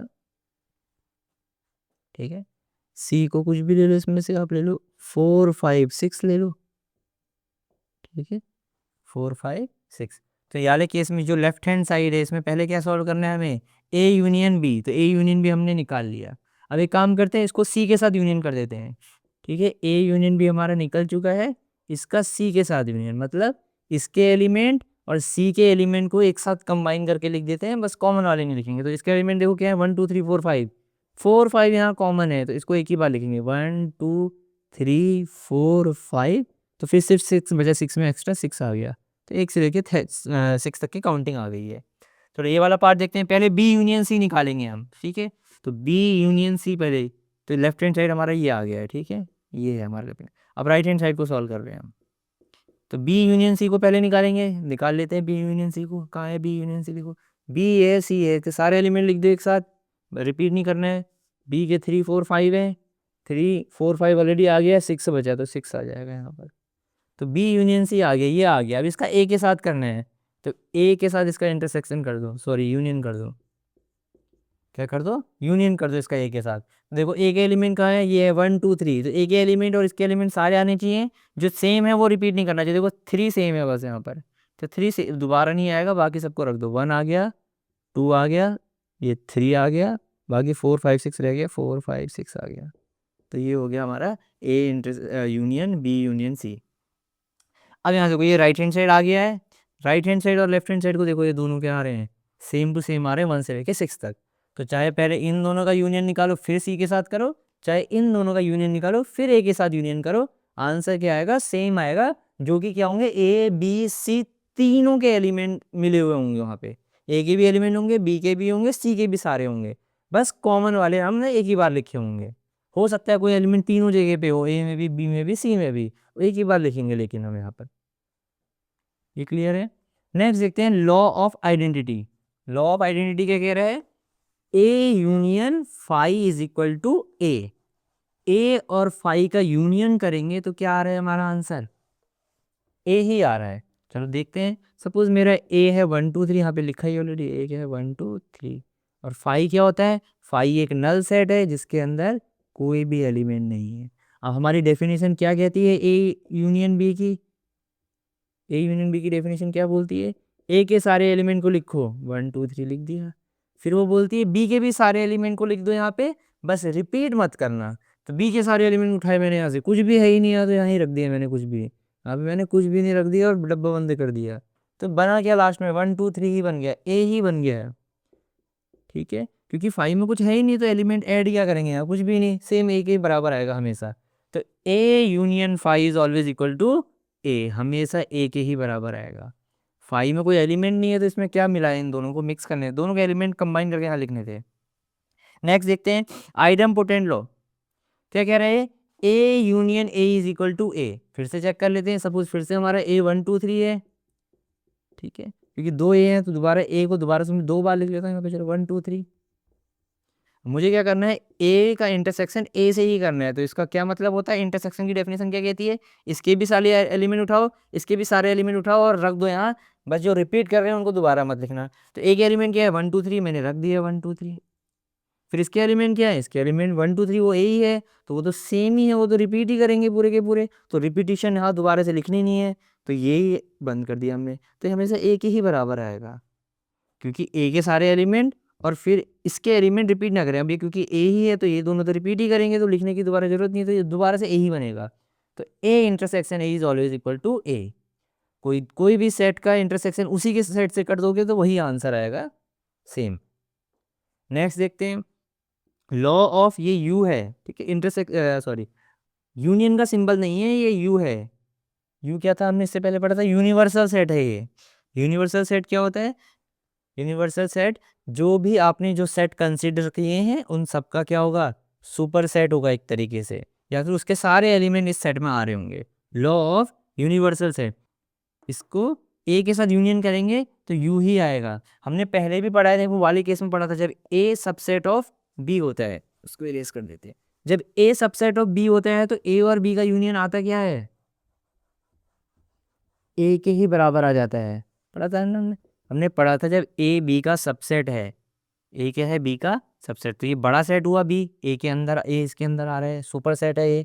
तो हमने क्या पढ़ा था, ए और बी का जब हम यूनियन कर रहे थे हमारा आंसर बी ही आ रहा था। हमने पढ़ा था कि जो सुपर सेट है, जो बड़ा सेट है, उसी के बराबर आता है। तो सेम ही चीज़ तो यहाँ पर भी हो रही है, यू का मैं कर रहा हूँ ए के साथ, तो यू ही तो आएगा। यू का किसी के भी साथ करो आप, बी के साथ करो, आंसर क्या आएगा, यूनिवर्सल सेट यू ही आएगा, क्योंकि यू बड़ा सेट है, बाकी सेट उसके अंदर हैं। जब उनको उसके साथ ऐड करेंगे तो यू के सारे एलिमेंट यहाँ आएंगे, यू के एलिमेंट आ गए, यूनियन का मतलब यही होता है। और फिर ए के एलिमेंट भी आएंगे, रिपीट नहीं करने हैं। अब ए के एलिमेंट तो यू के अंदर ऑलरेडी है ही ना, यू के अंदर तो सबके एलिमेंट है, यूनिवर्सल सेट है वो, तो यू के एलिमेंट ऑलरेडी है वहाँ, तो ए के एलिमेंट तो यहाँ आ ही गए हैं, तो हमेशा यू ही आएगा। ठीक है, एक एग्जांपल ले लेते हैं। सपोज ये हमारा सी है, देखो सी सामने लिखा है 4 5 6। अब हमारा जो सपोज ए भी ले लो, यहाँ पर ए 1 2 3 था हमारा, यू क्या है हमारा 1 से लेके 10 तक, 1 से लेके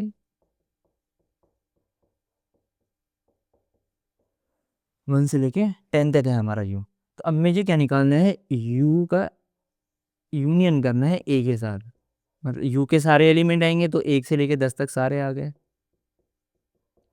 ठीक है, 1 से लेके 10 तक तो सारे आ गए। अब क्या करना है, ए के एलिमेंट भी रख दो यहाँ, बस जो पहले से हैं उनको मत लिखना। अब ए के एलिमेंट जो होंगे 1 2 3 वो हमेशा यू के अंदर ही होंगे, यू हमेशा बड़ा सेट होता है, तो वो तो फिर इसके अंदर ऑलरेडी है, रिपीट करना नहीं है, तो यही हमें तो हमेशा यू ही आएगा। तो यूनिवर्सल सेट का यूनियन किसी भी सेट से हमेशा यूनिवर्सल ही सेट आएगा, बिकॉज यूनिवर्सल सेट एक बड़ा सेट है, बाकी जितने भी सेट आपने कंसीडर किए हैं वो हमेशा उसके सबसेट होने चाहिए। यूनिवर्सल सेट डिफाइन ही ऐसे होता है, तो वो यू के अंदर ही होंगे हमेशा, तो उसका यूनियन हमेशा यू ही आएगा। तो लॉ ऑफ यू हो गया, you union with any set it will give you. Last देखो, एक बहुत इंपॉर्टेंट पॉइंट है, ये क्या कह रहा है, phi is identity of union. Union एक ऑपरेशन होता है, यूनियन क्या एक ऑपरेशन है, इस ऑपरेशन की आइडेंटिटी फाई है। ठीक है, अब आइडेंटिटी क्या होती है, देखो आपने इससे पहले पढ़े होंगे छोटी क्लासेस में, एडिटिव आइडेंटिटी पढ़ी होगी, मल्टीप्लिकेटिव आइडेंटिटी पढ़ी होगी, याद है क्या लिखा होता है, 1 इज, सॉरी 0 लिखता है, 0 इज एडिटिव आइडेंटिटी, 6 7 क्लास में भी पढ़ते हैं, और 1 इज मल्टीप्लिकेटिव आइडेंटिटी। 1 क्या है, मल्टीप्लिकेटिव आइडेंटिटी है। तो सेम वैसे ही यूनियन की आइडेंटिटी क्या होती है, फाई। ठीक है, फाई किसकी आइडेंटिटी है, इस ऑपरेशन की, यूनियन की। ठीक है, 0 किसकी आइडेंटिटी है, एडिशन की। 1 किसकी आइडेंटिटी है, मल्टीप्लिकेशन की। सब्ट्रैक्शन और डिवीजन की आइडेंटिटी डिफाइन नहीं होती है, नॉट डिफाइंड है।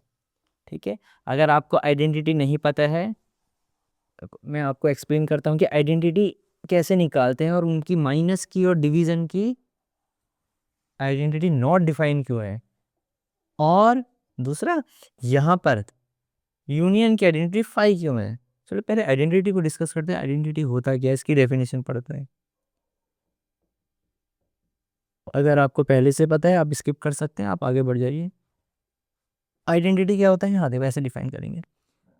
सपोज आपके पास कोई भी एक रैंडम नंबर है, मैं n लिख देता हूँ, ठीक है, n फॉर नंबर। मेरे पास कोई भी एक नंबर है, यहाँ पे जो मेरा स्टार है ये ऑपरेशन को रिप्रेजेंट कर रहा है, क्या है, ऑपरेशन को रिप्रेजेंट कर रहा है। मैं n का ऑपरेशन, ऑपरेशन कुछ भी हो सकता है, जैसे एडिशन सब्ट्रैक्शन मल्टीप्लिकेशन डिवीजन, ये हमने पढ़े ही हैं। जैसे यहाँ सेट्स में ऑपरेशन क्या है, जो पहला पढ़ा हमने यूनियन, कि हम दो सेट के बीच में कुछ कर रहे हैं। ठीक है, क्योंकि सेट नंबर तो है नहीं, कलेक्शन है, तो हम एडिशन तो कर नहीं सकते यहाँ। ठीक है, अल्फ़ाबेट भी हो सकते हैं, तो यहाँ पे दूसरे टाइप के ऑपरेशन है। तो मैं यहाँ नॉर्मल अभी नंबर की बात कर रहा हूँ, सेट की बात नहीं कर रहा हूँ, अभी सेट पे नहीं आया हूँ, मैं नॉर्मल इन नंबर की बात कर रहा हूँ कि नंबर्स के लिए ये क्यों होती थी। तो सपोज एन को एक नंबर है, आई मेरा आइडेंटिटी है। अब यहाँ पे एडिशन हो, ये स्टार का मतलब है कि या तो ये प्लस हो सकता है, माइनस हो सकता है, मल्टीप्लाई हो सकता है, डिवाइड हो सकता है। सपोज 4 बेसिक ऑपरेशन ले लेते हैं, इनमें से कोई ऑपरेशन है, स्टार ऑपरेशन है, एन एक नंबर है, आई एक आइडेंटिटी है, सॉरी हाँ आई आइडेंटिटी है। इसका आंसर पता है क्या आना चाहिए, इसका आंसर एन ही आ जाना चाहिए। ठीक है, आइडेंटिटी एक ऐसी चीज है, जब उस नंबर के साथ उसका ऑपरेशन किया तो कोई फर्क ही नहीं पड़ा, नंबर ही आ गया, आइडेंटिटी का कुछ रोल ही नहीं हुआ, आइडेंटिटी से कुछ फर्क ही नहीं पड़ा उसको। ठीक है, बट इसके साथ एक और एक्स्ट्रा कंडीशन है, वो क्या कहती है कि जब आई को, यहाँ तो मैंने क्या किया, एन और आई को ऑपरेशन किया, अगर उल्टा कर दूं इसको, आई और एन का ऑपरेशन कर दूं, तो तब भी सेम ही चीज आना चाहिए, एन ही आना चाहिए, दोनों सेम आने चाहिए। तो देखो ये ऐसे पलट देने से कब फर्क नहीं पड़ता है, जब कोई भी चीज कम्यूटेटिव होती है, जब कोई भी चीज कम्यूटेटिव होती है। देखो अगर n और i को सॉल्व किया और i और n को सॉल्व किया, दोनों सेम नहीं आ रहे हैं, दोनों सेम नहीं आ रहे हैं, इसका मतलब वो कम्यूटेटिव नहीं है, वो कम्यूटेटिव नहीं है। इसलिए आइडेंटिटी सिर्फ उनकी डिफाइन होती है जो कम्यूटेटिव हो। तो जो भी ऑपरेशन कम्यूटेटिव है, आइडेंटिटी सिर्फ उन्हीं के लिए डिफाइन होती है, वरना आइडेंटिटी डिफाइन नहीं होगी। ठीक है, इसीलिए आइडेंटिटी, इसलिए एडिशन कम्यूटेटिव है। 2+3 करो या 3+2, कोई फर्क नहीं पड़ता। मल्टीप्लाई 2 × 3 करो चाहे 3 × 2, कोई फर्क नहीं पड़ता। लेकिन सब्ट्रैक्शन में 2 - 3 और 3 - 2 सेम नहीं होते हैं, डिवीजन में भी सेम नहीं होते हैं। इसलिए इनके लिए आइडेंटिटी डिफाइन नहीं होती है, क्योंकि ये फिर आएगा ही नहीं जो ये डेफिनेशन है। क्या क्या है डेफिनेशन, फिर से बता रहा हूँ। नंबर को आई के साथ करो, आई को नंबर के साथ करो, आइडेंटिटी को एन आ जाना चाहिए, मतलब नंबर ही आंसर आ जाना चाहिए। अभी थोड़ा सा कन्फ्यूजन हो रहा है, एक एग्जांपल देखते हैं, आप समझ जाओगे मैं क्या कह रहा हूँ। मैं ये कह रहा हूँ, सपोज मैं पहले एडिशन की बात करता हूँ प्लस की। मेरा नंबर 5 है, यहाँ पे मैंने एग्जांपल के लिए 5 ले लिया। तो 5 में मैं क्या ऐड करूँ कि कुछ भी ना फर्क पड़े, आंसर 5 आ जाए। 5 में मैं क्या ऐड करूँ कि आंसर 5 आ जाए, बहुत ऑब्वियस सी बात है। क्या ऐड करना पड़ेगा? 0। 0 ऐड करूँगा तो 5 ही आ जाएगा। तो 0 एक आइडेंटिटी है, लेकिन ये आइडेंटिटी है आई, तो मेरा आइडेंटिटी 0 है। एडिशन की आइडेंटिटी 0, लेकिन ये आइडेंटिटी तभी होगी जब इसका उल्टा करूं, 0+5 करूं, तब भी 5 ही आए, सेम आए, कम्यूटेटिव हो। तो देखो 0+5 कर दो, क्या आ रहा है अभी भी? 5 ही आ रहा है, सेम आ रहा है, तो इसका मतलब चल जाएगा। तो प्लस के लिए ये देखो सिंबल की होती है, इन नंबर्स की आइडेंटिटी नहीं है, नंबर्स का कोई नहीं। 5 की जगह 6 भी ले सकते हो, 7 भी ले सकते हो, तो 5 की आइडेंटिटी नहीं है, ये सिंबल की आइडेंटिटी है या ऑपरेशन की आइडेंटिटी है। तो एडिशन की आइडेंटिटी कितनी आ रही है? 0। ठीक है, अभी इसी चीज को देखो मल्टीप्लाई में देखते हैं। अगर आप ये समझ गए हो तो मल्टीप्लाई में देखो, नंबर में फिर से 5 ले लेता हूँ। मुझे बताओ मैं 5 में क्या मल्टीप्लाई करूँ कि मेरा आंसर 5 ही आ जाए। जैसे यहाँ 5 में क्या ऐड करूँ कि 5 में क्या मल्टीप्लाई करूँ कि आंसर 5 ही आ जाए? 1। बहुत ऑब्वियस है, अगर मैं 5 में 1 मल्टीप्लाई करता हूँ 5 ही आ जाएगा। लेकिन ये आइडेंटिटी तब कहलाएगी जब इसका उल्टा भी ट्रू हो। 1 × 5 भी क्या है? सेम चीज आए, 5 आता है, सेम कम्यूटेटिव होता है मल्टीप्लाई। तो इसका मतलब मल्टीप्लीकेशन जो सिंबल है या ऑपरेशन है, इसकी आइडेंटिटी 1 है। ठीक है, एक बार डिवीजन और माइनस के लिए देखते हैं। ठीक है, माइनस की बारी है। अब मुझे बताओ मैं 5 में क्या माइनस करूं कि मेरा आंसर 5 ही आ जाए? बहुत ऑब्वियस है, 0 है अभी भी, जैसे एडिशन में तो 0। ठीक है, इस हिसाब से तो आइडेंटिटी होना चाहिए, पर सेकंड कंडीशन भी इसको फॉलो करनी है, इसका उल्टा करना है हमको। 0 - 5 भी 5 आना चाहिए, लेकिन नहीं आता है, -5 आ जाता है। कम्यूटेटिव भी नहीं है, उल्टा करने से आंसर बदल जा रहा है। इसीलिए माइनस की आइडेंटिटी, माइनस ऑपरेशन की आइडेंटिटी नॉट डिफाइंड होती है। ऐसी डिवीजन भी देखो, डिवीजन में भी सेम ही है, आपको पता ही है। 5 को किससे डिवाइड करूं कि आंसर क्या आ जाए मेरा? 5 ही आए। ऑब्वियस सी बात है, 1 से डिवाइड कर दो आंसर 5 ही आएगा, यहाँ तक तो ठीक है। पर क्या उल्टा करने से भी सेम आता है? 1/5 भी सेम आता है? 5 नहीं आता है सेम। ये कितना जाएगा? 0.2 आ जाएगा, या 1/5 कह लो। तो सेम नहीं आ रहा है ऐसा करने से। तो जिसमें सेम आता है वो आइडेंटिटी होती है। इसलिए अब तुमको पता चल गया कि जो हम पहले पढ़ते थे छोटी क्लासेस में 6 7 में कि 0 is additive identity, 1 is multiplicative identity, इसीलिए ऐसे आइडेंटिटी निकलती है। और आइडेंटिटी उन्हीं की डिफाइंड होगी जो क्या होंगे? कम्यूटेटिव। तो ये देखो, ये कम्यूटेटिव है, ए यूनियन बी करो चाहे बी यूनियन ए करो, कोई फर्क नहीं पड़ता है। इसका मतलब इसकी आइडेंटिटी डिफाइंड तो है। अब देखो सेम इसी तरीके से निकालेंगे। ठीक है, इसकी आइडेंटिटी डिफाइन तो है, यूनियन की होगी कितनी? सपोज ए है मेरे पास, जैसे नंबर लिया था, अब नंबर की जगह सेट लेंगे हम। ठीक है, नंबर की जगह हम सेट लेंगे, एन की जगह सेट आ जाएगा ए। सपोज एक सेट ए है, कुछ भी एक एग्जांपल ले लो।